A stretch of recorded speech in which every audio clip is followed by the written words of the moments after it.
Now, one of the highlights of this year's Harrogate Week was on Tuesday evening, and it was the launch of the Fairways Foundation, which has been put together by Aquatrols, and I'm very fortunate to be joined by the CEO of Aquatrols, Matt Foster, who's flown over from America for the launch of Fairways Foundation, and he can tell you a little bit about it rather than me, but it's an exciting initiative, and well, I'll let Matt talk a little bit about it initially. You bet.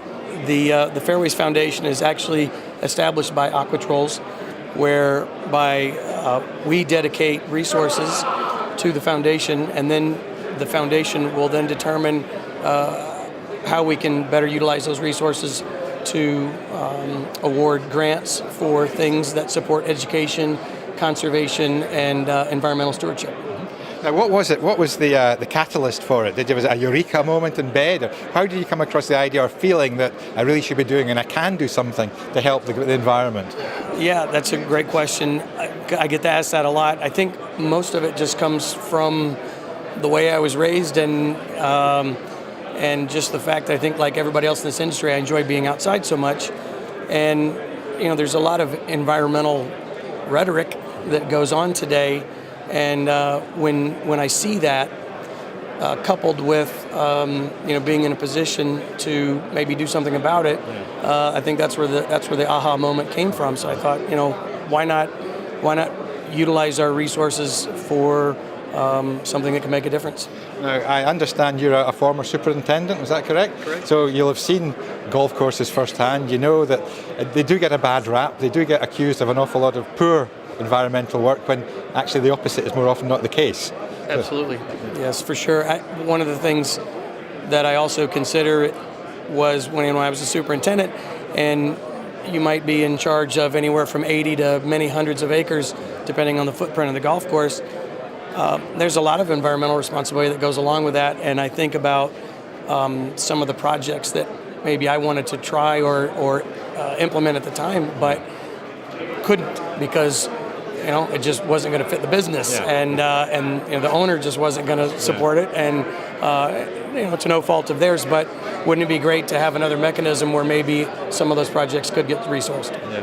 Now I know golf courses, particularly over here in the UK, they're on land that hasn't changed since the golf course opened. So you get some land 150 years, 100 years, and it's been maintained superbly by the greenkeepers at that point. And land around has changed markedly. So I do think, as I reiterate the point, that golf does get a bad rap, overuse of chemicals and all that sort of thing, but needlessly, I think. And I think it's time, and I think the foundation will hopefully help redress that balance. Hopefully you agree. Absolutely. I've always been a big supporter of superintendents and the golf course industry, and I love the game, and I absolutely love it over here, especially. And when you think about superintendents and greenkeepers and the reputation for irresponsible management, it's so unfounded, and I can't think of a group of people who are more invested in wanting to use natural resources responsibly. So yeah, I would like to see. I'd like to see more conversation around biodiversity, maybe as it pertains to some of these areas, and I think those are valid, for sure. Now, I think the scale of what you're talking about, I think took some people by surprise last night when you gave your presentation, and you said that over the next 10, 20 years, you'd be looking at millions of dollars. Yes, absolutely. We are going to commit resources to these projects, and again, that's going to be over time and immediately. So we're, that's why I think it's one of the things we're so passionate about and excited about. And as long as we're here, we're going to keep plugging. Now, if someone does have a project that they'd like the foundation to fund or part fund for them, how would they go about making it happen? So we won't be secretive about that later this year as we send out, for lack of a better phrase, requests for proposals, or if somebody wants to make a grant submission at that time, then we'll show them how to do that. Will there be a panel of people who'll take a look at the presentation and decide whether it's absolutely. We'll have a board of 7 people, 3 of who will be from Aquatrols, and then 4 who will be can be from anywhere in the industry. It might be academics or subject matter experts or greenkeepers. And at that time, they'll look at a collection of submissions that a committee would hone down to maybe the most promising, and then the board would decide on where those go. You must be extremely proud and excited by the launch last night. It was well attended. There's people from all. Bob Taylor from the STRI made a superb speech, a presentation as well. So you must be proud and excited.